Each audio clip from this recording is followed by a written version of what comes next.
So இன்றைக்கி லஞ்சுக்கு என்னென்னு பார்த்தீங்கன்னா லெமன் ரைஸ். அதுக்கு பக்காவான காம்பினேஷன் அப்படின்னா இதுதான், உருளைக்கிழங்கு பொரியல்.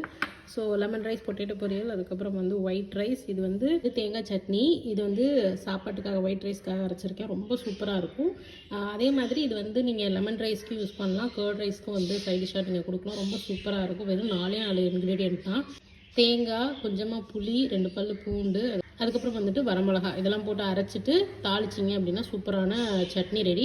இது வந்து ரைஸ்க்குன்றனால நான் இன்றைக்கி கொஞ்சம் வந்து லூஸாக அரைச்சிருக்கேன், இல்லைனா துவையல் மாதிரி அரைப்பேன். லெமன் ரைஸு, புளியோதரை, அதுக்கப்புறம் பார்த்திங்கன்னா கர்ட் ரைஸ்க்குலாம் சூப்பரான காம்பினேஷனாக இருக்கும். கண்டிப்பாக வீட்டில் ட்ரை பண்ணி பாருங்கள். ஸோ இதெல்லாம் தான் நான் இன்றைக்கி பண்ணியிருக்கேன் லஞ்சுக்கு. நீங்கள் எல்லோரும் லஞ்சுக்கு என்ன பண்ணீங்க கமெண்ட்ஸில் சொல்லுங்கள். இப்போ இது சர்வ் பண்ணிடலாம். நைட்டுக்கு பார்த்திங்கன்னா நான் வந்துட்டு இட்லி தோசை தான் ஏதாவது பண்ணுவேன். பட் வந்து இன்றைக்கி வந்து லென்டில் தோசை பண்ணலாம், இல்லை பணியாரம் பண்ணலாம், அடை தோசை பண்ணுவோம்ல அந்த மாதிரி நான் அரைச்சி வச்சுட்டேன்.